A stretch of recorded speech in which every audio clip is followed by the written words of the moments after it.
স্বাগতম। আশা করি সকলেই সুস্থ আছেন এবং ভালো আছেন। আমিও সুস্থ আছি এবং ভালো আছি আপনাদের আশীর্বাদে। আজকে আমি পোয়া ভোলা মাছের চচ্চড়ি করব।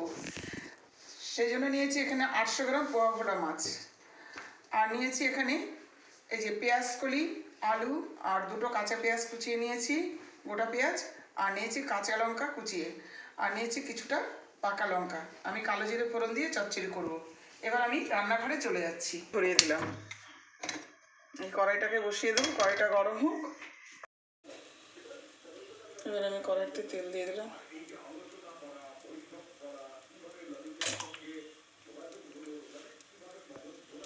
মাছগুলো ভেজে নিই।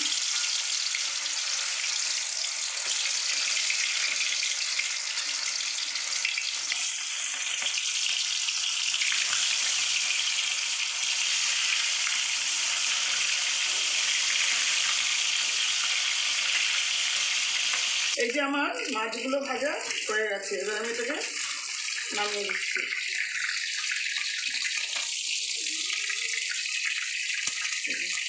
সব মাছগুলো ভাজা হয়ে গেছে।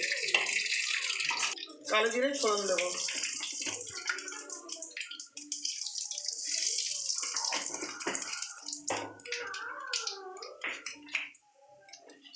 এবার আমি আলুটা দিয়ে দিলাম।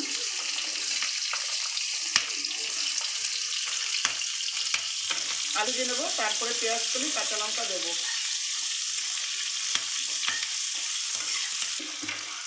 কাঁচা লঙ্কা, পেঁয়াজ কলি একসাথে দিয়ে দিলাম।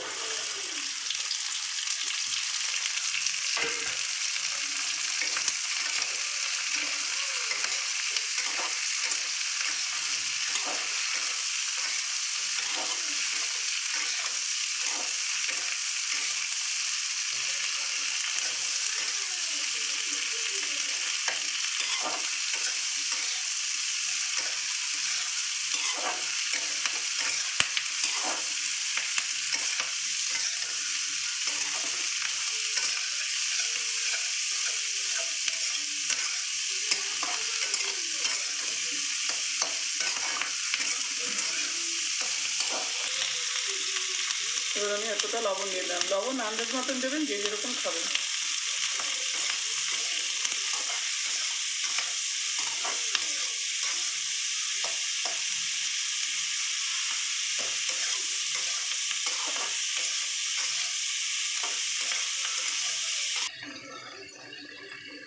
এবার আমি দিয়ে দিলাম হলুদ।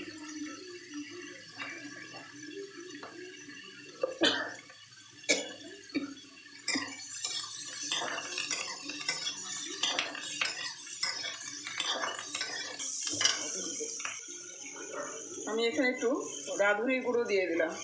রাঁধুনি দিলে চচ্চড়িটা খুব খেতে টেস্ট হয়।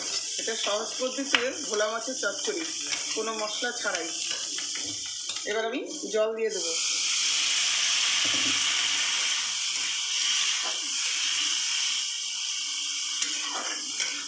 আমি একটু রেড চিলি পাউডার দিয়ে দিলাম।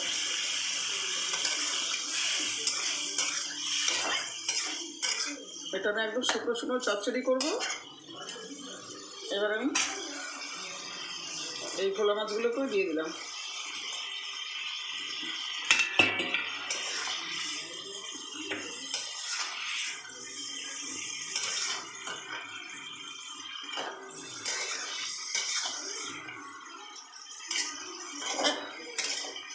খুব আস্তে আস্তে নাড়া দিয়ে দেবেন, তারপর ঢাকা দিয়ে দেবো। আমি যেরকম করে নাড়ছি এরকমভাবেই নাড়বেন, নাহলে মাছগুলো ভেঙে যাবে।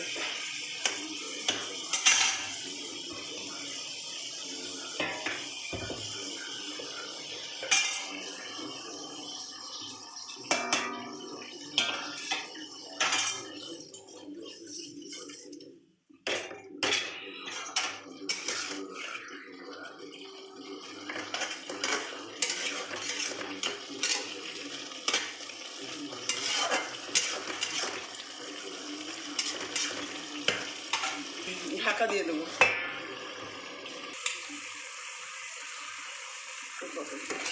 ভোলা মাছের চচ্চড়িটা হয়ে গেছে। এবার আমি একটু ধনেপাতা দিয়ে নামিয়ে দিলাম।